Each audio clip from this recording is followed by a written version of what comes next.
साजिश से शुरू होता है और इस साजिश की बुनियाद रखता है एक मास्टरमाइंड। आज से हम हर शनिवार इसी वक्त यानी रात 8 बजे एक मास्टरमाइंड को बेनकाब करेंगे। अपने इस खास कार्यक्रम की शुरुआत के लिए हमने उस कहानी को चुना जो आप जैसे करोड़ों लोगों के साथ हो रहे बहुत बड़े धोखे से जुड़ी है, यानी ऑपरेशन महाभारत।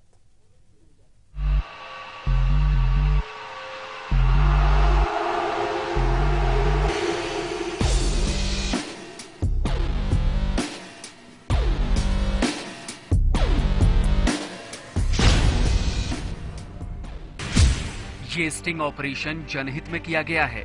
हमारा मकसद आम आदमी के साथ हो रहे धोखे को उजागर करना है। हमारा मकसद किसी व्यक्ति या संस्था की छवि को चोट पहुंचाना नहीं है। इस स्टिंग ऑपरेशन के दौरान कुछ लोगों ने कई बैंकों और टेलीकॉम कंपनियों के नाम लिए हैं। हमारी संपादकीय नीति का मानना है कि भ्रष्टाचार में शामिल कुछ लोगों के आधार पर पूरी संस्था को दोषी नहीं ठहराया जा सकता। लिहाजा हम इन बैंकों के नाम सार्वजनिक नहीं करेंगे। हमारे कैमरे में जितने भी साक्ष्य कैद हैं, हम केवल उन्हीं को सार्वजनिक कर रहे हैं। जांच एजेंसी और सरकार के सामने हम इन सारे बैंकों और उससे जुड़ी जानकारियों को साझा करेंगे। कड़ी मेहनत लगी है इस ऑपरेशन को आपके सामने रखने में। 10 महीने की कड़ी मशक्कत, 10 रिपोर्टर्स की टीम, और इस टीम को लीड किया इंद्रजीत राय ने। मास्टरमाइंड आपके सामने लेकर आएंगे इंद्रजीत राय, और हर हफ्ते एक मास्टरमाइंड को बेनकाब करेंगे। इंद्रजीत भी आज इस खास पेशकश की शुरुआत कर रहे हैं। सबसे पहले ऑपरेशन महाभारत क्या है और आज या मास्टरमाइंड के जरिए हम दर्शकों को क्या दिखाने वाले हैं, इसकी अहमियत क्या? देखिए, ऑपरेशन मास्टरमाइंड जो हम लोगों ने आज नाम रखा है, उसका मकसद ये है कि इस ऑपरेशन महाभारत का जो वॉल्यूम है वो इतना बड़ा है कि आगे आप अगले 3 घंटों में देखेंगे कि इसके वॉल्यूम में करीब करीब पूरा हिंदुस्तान कवर हो जाता है। ये देश में 125 करोड़ लोगों के धोखे की सबसे बड़ी कहानी है। मास्टरमाइंड के जरिए हमारी ये पहली स्टोरी है। चूंकि ये सीधे आम जनता को कवर करती है, सीधे आम जनता के लिए है, इसलिए हम ये स्टोरी आपके सामने लेके आए हैं। इस ऑपरेशन महाभारत में आप देखेंगे कि किस तरह लोगों से रोज धोखा हो रहा है। ऑपरेशन मास्टरमाइंड आपको बताएगा कि किस तरह से चंद लोग 125 करोड़ की आबादी पर भारी पड़ रहे हैं। कुछ देर आप बने रहिए हमारे साथ। धीरे धीरे पर्दे खुलेंगी और आपके सामने कई राज फाश होंगे। अगर आप नेट बैंकिंग करते हैं, अगर आप ये सोचते हैं कि आप सुरक्षित हैं इस साइबर वर्ल्ड में, तो विश्वास जानिए, आज चौंकाने वाले खुलासे आपके सामने होंगे। आपकी बहुत सी जानकारियां सार्वजनिक तौर पर हैं या फिर उन्हें बेचा जा रहा है, उनका धंधा हो रहा है। कैसे, ये आज ऑपरेशन महाभारत में हम आपके सामने रखने वाले हैं।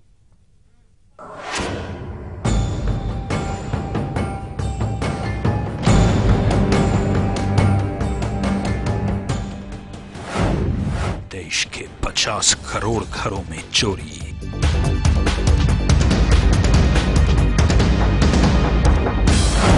आपके साथ सबसे बड़ी गद्दारी,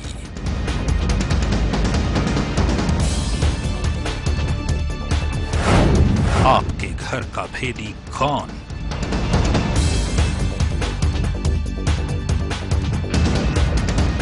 ये तलाश थी उस कहानी की जो आंखों के सामने थी, मगर देख पाना मुश्किल था।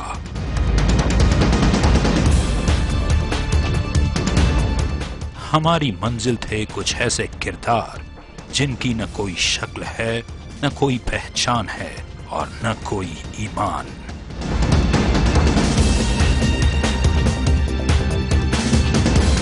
उस अजनबी दुनिया से एक अनजान कहानी को सामने लाना हमारा फर्ज भी था और देश की जरूरत भी।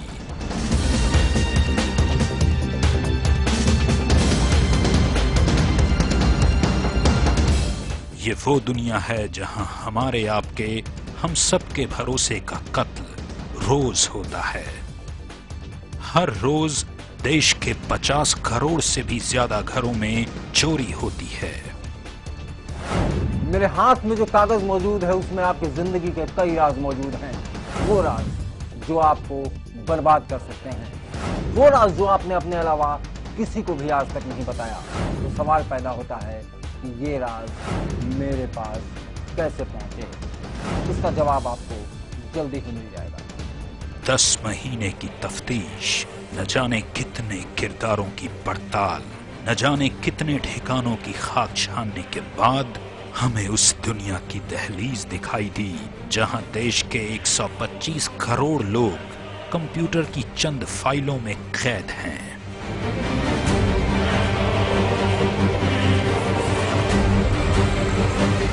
जिनके लिए हमारे सपने, हमारा परिवार, हमारी मेहनत, हमारी कमाई, हमारा घर सिर्फ एक नंबर है। जी हां, बस एक नंबर।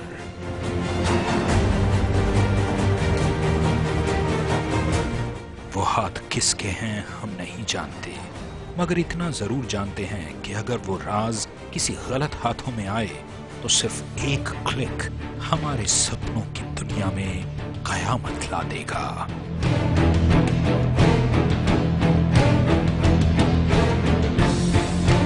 उस दुनिया से देश के 10 करोड़ लोगों के कई राज हमने भी खरीदे, सिर्फ ये साबित करने के लिए कि आपकी जिंदगी भर की पूंजी, आपकी निजी जिंदगी की जानकारियां, आपके परिवार की खुशियां इन बाजारों में मिट्टी के भाव मिलती हैं।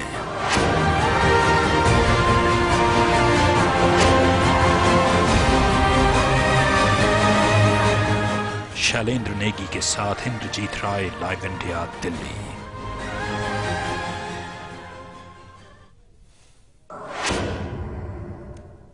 ऑपरेशन महाभारत में क्या क्या खास है, कौन सी महत्वपूर्ण बातें हैं जिनका खुलासा आपके सामने होने वाला है, इस पर फटाफट एक नजर डाल लेते हैं। आज देश के कई जाने माने साइबर एक्सपर्ट्स और तमाम दूसरे एक्सपर्ट्स भी हमारे साथ इस खास पेशकश में लगातार बने रहेंगे। आपके बैंक रिकॉर्ड्स चोरी हो रहे हैं, यह आपके लिए चौंकाने वाला हो सकता है। कई जानकारियां हैं आपकी जो बाजारों में बिक रही हैं। बैंक खातों में जो जानकारियां आप देते हैं, जिन्हें आप गोपनीय जानकारियां मानते हैं, दरअसल उनका कारोबार हो रहा है।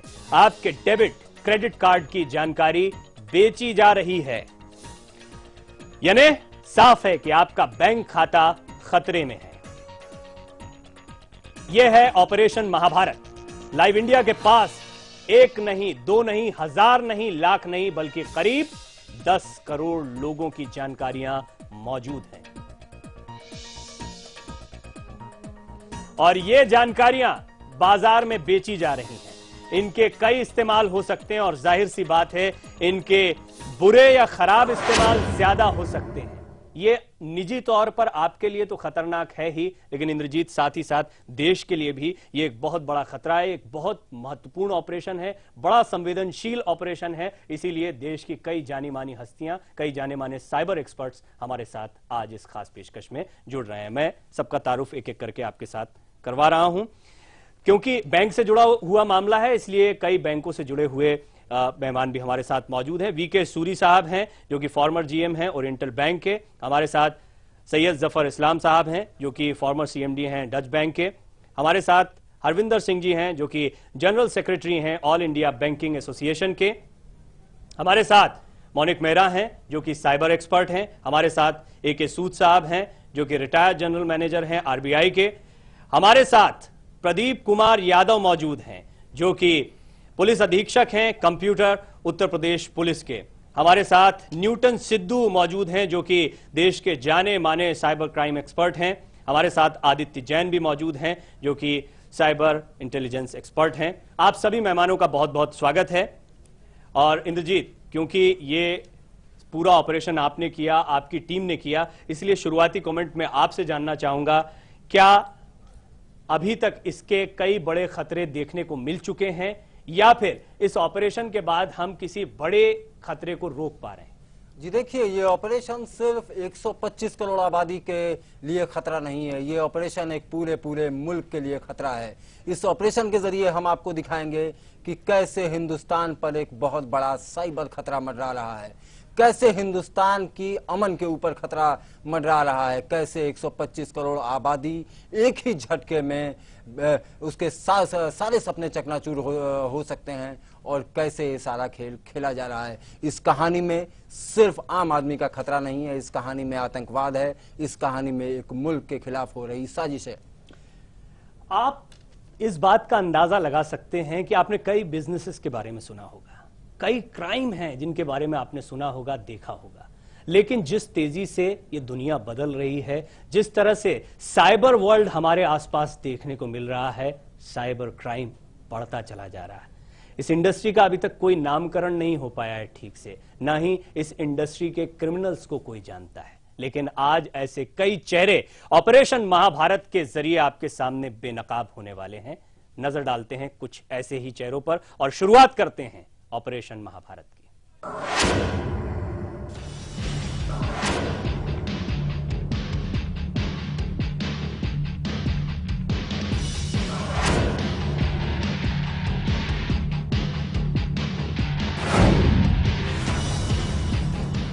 नाम है प्रमोद कुमार, जो दिल्ली के मयूर विहार फेज 2 में गेट्स लीड नाम की कंपनी चलाते हैं।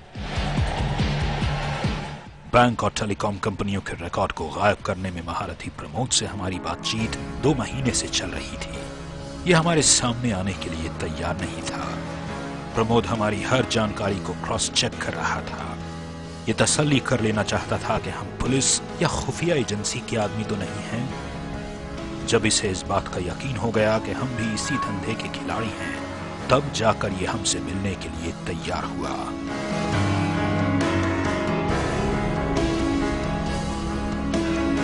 आपकी निजी जानकारियों को बेचकर ही ऐसे सैकड़ों धांधलेबाज मुनाफा कमाते हैं और कानून से बचने के लिए फर्जी कंपनियों का सहारा लेते हैं।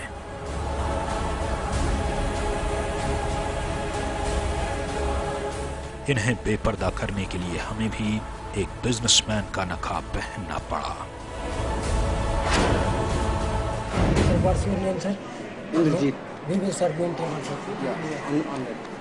भाई साहब, हम लोग मार्केटिंग का काम शुरू कर रहे हैं और बेसिकली इन फाइनेंस सेक्टर। मतलब प्रोडक्ट सेक्शन क्या होंगे आपके? हैं जो प्रोडक्ट सेक्शन होंगे वो क्या होंगे आपके? प्रोडक्ट सेक्शन हमारे पास पॉलिसीज़ का है, हमारे पास लोनिंग्स का है, हमारे पास पर्सनल लोन्स का है। तो बेसिकली फाइनेंस सेक्टर में ही डीमैट वगैरह का है। तो ये हमारे सेक्टर है। इसके लिए हमको डेटा चाहिए। वो मिल जाएगा सर, सही डाटा मिल जाएगा। ये शख्स हमें आप में से बहुत से लोगों की कुछ ऐसी जानकारियां मुहैया कराने का दावा कर रहा था जो अगर गलत हाथों में गई तो आपका पूरा अकाउंट साफ हो सकता है। अच्छा, फाइनेंस सेक्टर का हमको कितना डेटा मिल जाएगा? जैसे हमको तो इसमें प्रोस्पेक्ट है ना, इसमें आदमी जा रहे हैं यहाँ से, उनकी बाइंग कैपेसिटी है, उनको भी इंसान है भाई। नहीं, अगर हमको इस टाइप का डेटा कि भाई सेविंग अकाउंट होल्डर्स का वो मिल जाएगा, लेकिन वो एक सेग्रीगेशन में मिलता है। अच्छा, ठीक है, हर समय अवेलेबल नहीं होता। अच्छा, जब सेविंग अकाउंट होगा तो उसमें उसका अकाउंट नंबर भी मेंशन होगा। हाँ। ये शख्स हमें जो डेटा मुहैया कराने की बात कर रहा था, उसे सुनकर हम भी हैरान थे, क्योंकि ये वो जानकारियां थीं जिन्हें हासिल करना कानूनन अपराध है। ये जानकारियां सिर्फ अपराध के वक्त किसी बड़े पुलिस अधिकारी की इजाजत से ही हासिल की जा सकती हैं। जिसमें सारे बैंक्स का credit card database you can use, but values a lot. Credit card का काफी अच्छा है। क्रेडिट कार्ड का कितने का है?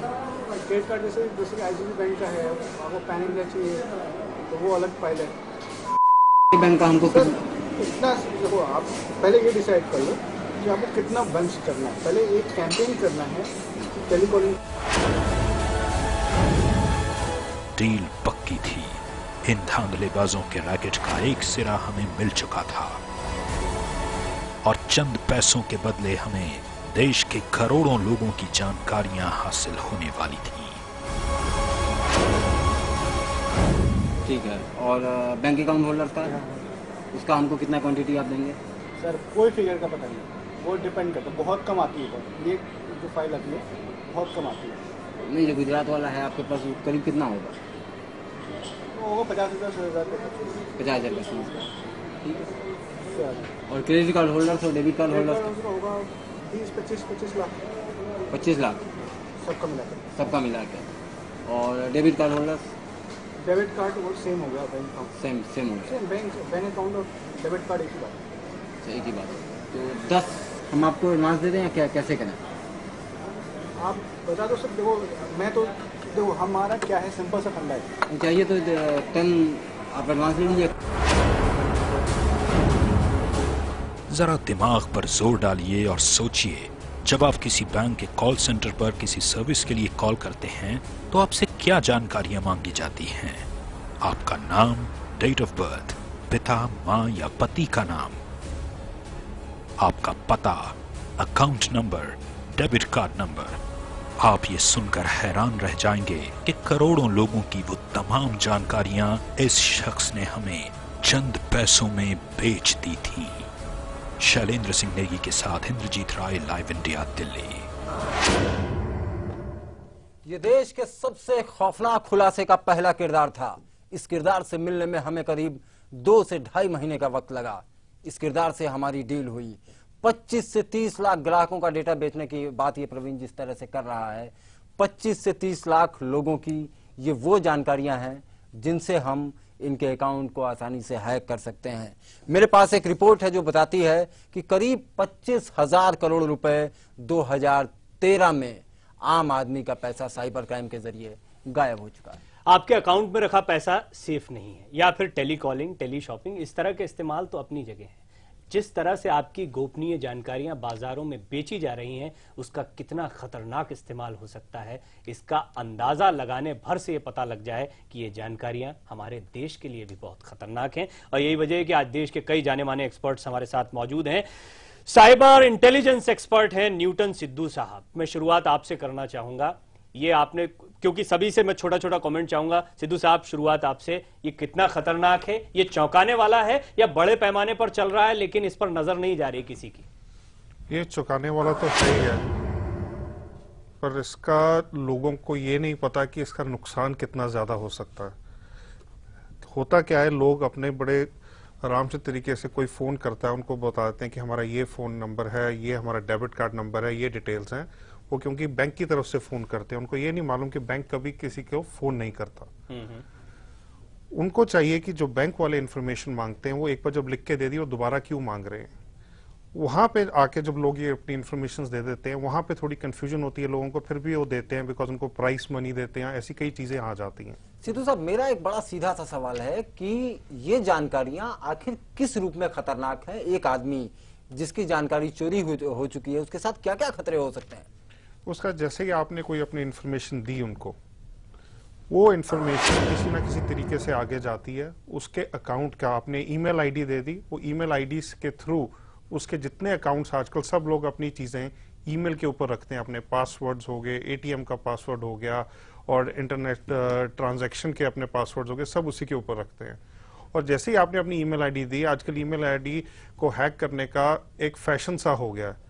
उससे आपकी सारी इंफॉर्मेशन निकाल लेते हैं और उसके बाद ये जो पैसा होता है ट्रांसफर करना शुरू कर देते हैं। जैसे नाइजीरियन स्कैम्स होते हैं, वो यही करते हैं। बिल्कुल बिल्कुल, बेहद वहां पे ये पैसा ट्रांसफर करना शुरू कर देते हैं। जी बिल्कुल, बेहद खतरनाक है। प्रदीप जी, कानून क्या कहता है इस बारे में? अगर इस तरीके की जानकारियां चोरी हो रही हैं, इस तरीके की जानकारियां खुलेआम बाजारों में बिक रही हैं, तो कानून का इस पे क्या कहना है?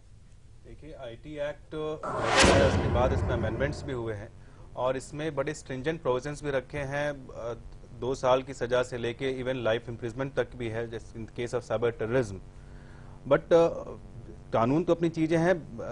जरूरी है कि जो आम नागरिक हैं वो बेसिकली अपनी पहले सुरक्षा खुद करें। बहुत ही नादानी में वो अपनी चीजें शेयर कर लेते हैं, और हम लोग ने जब केसेस काफी क्रैक किए हैं उसमें देखता है कि बहुत ही छोटी सी मिस्टेक से वो अपनी बहुत सारी चीजें शेयर कर ले रहे हैं। जैसे क्रेडिट कार्ड के सीवीवी नंबर्स हैं, एटीएम में विड्रॉ करने के एटीएम की चीजें नहीं पता है तो कोई भी स्ट्रेंजर से वो पूछने लग जाते हैं, उसी में उनका चीजें पासवर्ड। ठीक है, लेकिन 10 करोड़ का डेटा, ये बहुत, प्रदीप जी क्योंकि आप इसको बहुत नजदीक से समझते हैं, साइबर क्राइम को आप देखते हैं, वो ऐसे कई मामलों को क्रैक करते हैं, डिटेल में हम बात करेंगे। लेकिन बैंकों का मसला आया तो हम सैयद जफर इस्लाम साहब आपसे जानना चाहेंगे कि बैंक की जानकारियां अगर बाहर बाजार में बिकती है तो जिम्मेदार कौन? देखिए, पहले तो सबसे इम्पोर्टेंट बात यह है कि बैंक की एक कॉन्फिडेंशियल डिटेल्स बाहर क्यों जाती है, क्यों, कैसे जाती है, ये बिल्कुल ही नहीं जाना चाहिए। बिकॉज अगर आप देखें, एम्प्लॉयज़ जो बैंक में काम करते हैं, सभी एम्प्लॉयज़ को एक्सेस भी नहीं रहता है कि किसी के सेविंग अकाउंट के बारे में जानकारी हासिल कर पाए, या उनके अकाउंट्स में कितना सेविंग अकाउंट में कितना पैसा मौजूद है, या ट्रांजैक्शन डिटेल्स, वो सबको अलाउड नहीं रहता है, एक्सेप्ट जो स्पेसिफाइड 2, 4, 10 लोगों को बैंक में ऑथराइज किया जाता है, जो कि बैंक के ट्रांजैक्शन के किसी भी कस्टमर के ट्रांजैक्शन को देख सके। और उनको इसलिए किया जाता है कि वो सपोर्ट स्टाफ रहते हैं, अगर कभी कोई क्लाइंट अगर फ़ोन करता है तो उनको उसकी मालूमात चाहिए तो उसको वो इन्फॉर्मेशन दे सके। ये इन्फॉर्मेशन बाहर बिल्कुल नहीं जाना चाहिए। आई थिंक कहीं ना कहीं इसके लिए जिम्मेदारी बैंक के एम्प्लॉयज़ भी हैं, और जो बाहर में जहां भी इंफॉर्मेशन जो बिल्कुल कहीं नहीं जानी चाहिए। इसी मुद्दे पर हम सवाल करेंगे। ऑल इंडिया बैंकिंग एसोसिएशन के हरविंदर सिंह जी हैं। हरविंदर सिंह जी, आखिर ये जानकारियां बाहर कैसे जाती हैं? इसको कानूनन बिल्कुल बाहर नहीं जाना चाहिए, किसी भी सूरत में नहीं जाना चाहिए, लेकिन ये बाहर जा रही हैं। हम देख रहे हैं कि ये बाजार में बेची जा रही हैं, तो सवाल खड़ा होता है ये क्यों बाहर जा रही हैं और कैसे जा रही हैं? इस प्रश्न का उत्तर पहले ही न्यूटन सिद्धू जी ने और प्रदीप जी ने दे दिया, और किसी हद तक हमारे तीसरे जो एक्सपर्ट हैं उन्होंने भी ये कहा कि यह इंफॉर्मेशन आम बैंक एम्प्लॉय के पास नहीं रहती है, तो यह बैंक एम्प्लॉय के थ्रू बाहर जाने का सवाल ही नहीं उठता है। अब जब इस समय टोटल कंप्यूटराइजेशन हो चुका है, ये सभी का सभी डाटा सेंटर के पास रहता है, वो सेंट्रलाइज रहता है। उस सेंट्रलाइज डाटा के ऊपर किसी का भी एक्सेस नहीं होता है, और बहुत ही जिम्मेदार अधिकारी वहां रहते हैं, उस डाटा को कभी भी बाहर नहीं देते हैं। अभी आपने जब शुरुआत की इस डिस्कशन की, और यह बताया गया कि ये insurance policies, debit card, credit card, banking correspondents, इनके थ्रू ये जानकारियां निकलती हैं, क्योंकि इन सभी के पास ये सभी चीजें आउटसोर्स्ड हैं, बैंकों के ऊपर इनका कोई एक्सेस नहीं रहता। नहीं, हरविंदर जी मैं आपको यहाँ पे रोकूंगा। ये जो जानकारियां हैं ये सिर्फ इतनी नहीं है, ये जानकारियां बैंक अकाउंट्स, उस बैंक अकाउंट से कौन सा डेबिट कार्ड होल्डर अटैच किया गया है, उसका 16 अंकों का क्रमांक क्या है, रजिस्टर्ड ईमेल आईडी क्या है, रजिस्टर्ड फोन नंबर क्या है, उसकी जन्म तिथि क्या है, इसके अलावा भी वो सारी इंफॉर्मेशन है जो शायद हम यहाँ पे ऑन एयर नहीं बता सकते। वो सारी की सारी जानकारियां लीक हो रही हैं। इसका मतलब ये हुआ कि ये किसी करस्पॉन्डेंट से लीक नहीं हुआ है। जाहिर सी बात है, हम ये नहीं कह रहे हैं कि पूरा एक सिस्टम शामिल होगा, लेकिन आपको लगता नहीं है कि ये किसी न किसी कर्मचारी की या किसी न किसी आदमी की इसमें बड़ी भूमिका होगी? जी, मैं ऐसा मानने को तैयार नहीं हूं, क्योंकि बैंक अधिकारी और कर्मचारी एक नियम के अंतर्गत आते हैं, और उनको हर साल 1 जनवरी से उनसे एक अंडरटेकिंग ली जाती है कि बैंक के किसी भी ग्राहक क्या ये अंडरटेकिंग उन्हें बाध्य करती है? मैं इस पर थोड़ा डिटेल में आपसे बात करेंगे हम, लेकिन सूरी साहब, आपका क्या इस पर टेक है? फटाफट अगली रिपोर्ट हम दिखाएं, क्योंकि अभी आने वाले समय में कुछ और खुलासे होंगे तो और पता लगेगा कि कितनी गंभीर जानकारियां इन लोगों के पास मौजूद होती हैं, और वो सिर्फ हैकिंग या ऐसे मायनों से नहीं आ सकती हैं। उसके लिए कहीं ना कोई करस्पॉन्डेंस या किसी तरीके से कोई एम्प्लॉय बैंक का वो जानकारियां देता है। सूरी साहब, पहले आप क्या कहना चाहते हैं इस पर? मैं इस बात से एग्री करता हूं कि इसमें कहीं ना कोई एम्प्लॉय और कॉरेस्पॉन्डेंट तो खैर है ही, उसमें इन्वॉल्व होते ही हैं, क्योंकि ये आउटसोर्स्ड है और उनके ऊपर कोई चेक नहीं रहता। और आज के टाइम में जैसे हरविंदर जी कह रहे हैं कि भाई इसमें कुछ चंद लोगों के पास ही इंफॉर्मेशन होती है, ऐसा नहीं है। आप ब्रांच में हर एक के पास अपना कंप्यूटर खोला हुआ है, फिनेकल है, और वो आपको अकाउंट नंबर चाहिए। फोन पर मेरा कोई जानकार है, मैंने उसे कहा यार मेरे को इस आदमी की डिटेल चाहिए, और वो मेरे को उसी वक्त उसकी डिटेल बता देगा जी। लेकिन ये है कि जब वो डिटेल बता देगा और उसके बाद कंप्लेंट होती है, तो ये पता लगता है कि ये कहां से किस आदमी ने कब डिटेल को निकाला था, और वो हमारा जो IT डिपार्टमेंट है बैंक का, वो उसको बता सकता है। यहां पर बात ये आ जाती है कि उसके पता लगने के बाद उसकी सजा क्या होती है, उसकी पनिशमेंट क्या होती है। हिंदुस्तान में ज्यादातर क्राइम इसलिए होते हैं कि लोग ये सोचते हैं कि हम इसको करेंगे and we can get away with it, हमारा कुछ नहीं होगा, हम बच जाएंगे। तो यहाँ पर एक सख्ती की जरूरत है। इतने बड़े पैमाने पर आपने एक रिपोर्ट दी है, ये एक फाइनेंशियल टेररिज्म है, और इसके बारे में बहुत गंभीरता से सोचना पड़ेगा, और इसके बारे में बहुत सख्त से ये हम एक ऐसे समय पर सूरी साहब बात कर रहे हैं जब बहुत बड़ा साइबर अटैक कुछ दिन पहले ही ब्रिटेन में हुआ है, और एक ऐसे समय पर बात कर रहे हैं जब हम लोग इस दौर से गुजर रहे हैं, हिंदुस्तान में सबसे बड़ी आबादी, और उस आबादी में बहुत बड़े पैमाने पर नेट बैंकिंग का या साइबर का इस्तेमाल होना, और उसमें असुरक्षा का ये ऑपरेशन। पवन दुग्गल साहब, क्या ये असुरक्षा हमारे हिंदुस्तान में ज्यादा देखने को मिल रही है, जानकारियों का अभाव है, या साइबर की दुनिया है वही इतनी कच्ची है कि उसमें सेंधमारी की जा सकती है?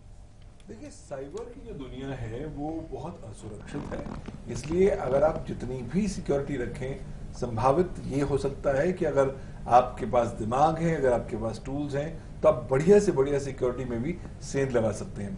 देखिए, आप आज ये बहुत बड़ा खुलासा कर रहे हैं।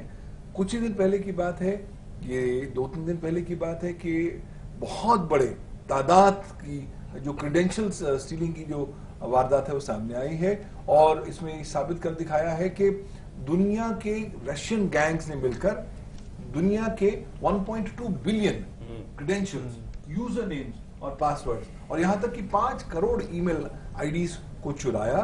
साथ ही साथ लगभग 4,20,000 वेबसाइट्स को भी नकारात्मक रूप से प्रभावित किया। तो बॉटम लाइन यह है कि हम अकेले नहीं हैं, सभी हमारे साथ हैं। लेकिन बुनियादी सवाल है, क्या सभी लोग क्योंकि असुरक्षित हैं, क्या इसका यही मतलब है कि हमें भी असुरक्षित होना चाहिए? नहीं, ऐसी बात नहीं है। मुझे लगता है आपको कॉन्स्टेंटली अपनी सिक्योरिटी के लिए अपडेट करने की जरूरत है। और चलिए पवन दुग्गल साहब, इस पे भी हम बात करेंगे कि आखिर सुरक्षा के क्या क्या तरीके होने चाहिए, क्या किया जाना चाहिए। हमारे साथ आदित्य जैन भी हैं जो कि साइबर क्राइम एक्सपर्ट हैं। आदित्य जी, मेरा सीधा सवाल आपसे, ये जानकारियां बाजार में बेची जा रही हैं, मैं भी काफी सालों से क्राइम और इन्वेस्टिगेशन की दुनिया में हूं, मैंने बहुत बड़ी तादाद में इस तरह की गिरफ्तारी या इस तरीके के लोगों को पकड़े जाते नहीं देखा है।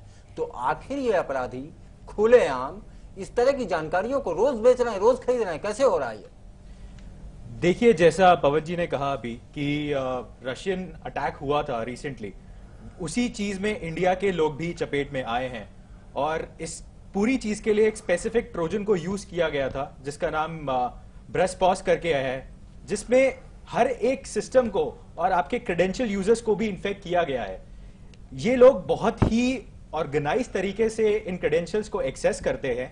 इन जितने भी डेटा सेंटर्स की बात की जा रही है जहां पर हम लोग आउटसोर्स करते हैं अपने डेटा को, उन सबको एक तरीके से अटैक किया गया है, उनको इन्फेक्ट किया गया है, पेनिट्रेट किया गया है, और वहां से लाइव एक्सेस रशियन हैकर्स और इंडियन हैकर्स के पास आया है, जहां से आपके सारे डेटा को कोलैबोरेट करके ऑर्गेनाइज करके एक जगह पर प्रेजेंट किया जाता है, और जहां से आप ये डेटा डाउनलोड कर सकते हैं। जितने भी लोग बिल्कुल आदित्य जी, ये तो इंटरनेट की दुनिया है। यहाँ पर तो हिंदुस्तान में सारी जानकारियां, हैकिंग के सारे टूल चंद रुपयों में यहाँ पे गलियों में बिक रहे हैं। विदेशों में शायद हैकरों को बहुत ज्यादा मेहनत करनी पड़ी होगी, क्योंकि शायद उनके पास इतनी जानकारियां नहीं थी। मेरे पास जो जानकारियां मौजूद हैं वो बेहद चौंकाने वाली हैं। उन जानकारियों में वो हर जानकारी है जो बैंक हमें हमारी सुरक्षा के लिए गोपनीय तरीके से इस्तेमाल करता है, वो हमारे खाते को एक्सेस करने के लिए इस्तेमाल करता है। तो इस पे आप क्या कहेंगे कि जब ये सारे टूल्स मौजूद हैं तो ये हैकिंग कितनी आसान है? जिन पेमेंट गेटवेज को अगर आप ध्यान देंगे, कभी आप ऑनलाइन कोई चीज परचेज करते हैं तो आप पेमेंट गेटवेज को यूज करते हैं, जहां पर आप अपनी ऑथेंटिकेटेड इंफॉर्मेशन, मतलब कि वो इंफॉर्मेशन जहां पर आपका सामान आए, जहां पर सही चीज पहुंचे, वहां पर आप अपना एक्चुअल एड्रेस, सही डेट ऑफ बर्थ, सही आपका डेबिट कार्ड नंबर, सही सीवीवी नंबर, सही इंफॉर्मेशन देते हैं। ये सारे पेमेंट गेटवेज आउटसोर्स्ड होते हैं। आप वहां पर जाते हैं, अपनी इंफॉर्मेशन स्टोर करते हैं। क्या वो पेमेंट गेटवे सिक्योर है? क्या उनके सर्वर सिक्योर हैं? क्या हमने कभी ये सोचा है कि जहां पर भी हम अपना डेटा भेज रहे हैं वो एक सिक्योर्ड लोकेशन है? हम इस बात को कैसे मान ले कि जहां पर भी हम डेटा परचेज करने की इंफॉर्मेशन डालते हैं वो एक यही जब हमने ऑपरेशन आगे बढ़ाया आदित्य, तो हमारे जहन में यही सवाल आ रहा था, और इसीलिए ये 10 महीने का लंबा समय लगा कि शायद हो सकता है एक हमें गलत जानकारी दे रहा हो या फिर बातों में उलझा रहा हो, तो हम इसमें आगे बढ़े। हमने कुछ और लोगों से बातें की और कुछ और चेहरों को बेनकाब किया, और जब अगला किरदार जो आएगा आपके सामने वो बेहद चौंकाने वाला है। वो आपको कई सारी ऐसी जानकारियां देगा, ऐसी बातें करेगा जो शायद आपके लिए भी नहीं होंगी। आप चौंकने पर मजबूर हो जाएंगे कि आखिर आपकी इतनी गोपनीय जानकारी कैसे शख्स बाजार में बेच। हमारे जहन में सवाल यही था कि आखिर इनके पास ये जानकारियां आ कैसे रही हैं, क्या इनका तरीका होता है। तो इन लोगों से बात करते हुए हमने ये भी जानने की कोशिश की। अगला किरदार देखिए इस कहानी का।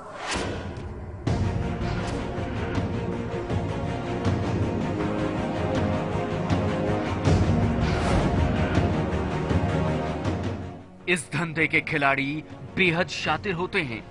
डेटा बेचने से पहले क्लाइंट की पूरी जानकारी जुटाते हैं, उसका बिजनेस मॉडल टटोलते हैं, सिर्फ इसलिए क्योंकि ये जानते हैं कि ये डेटा बेचना गैर कानूनी है।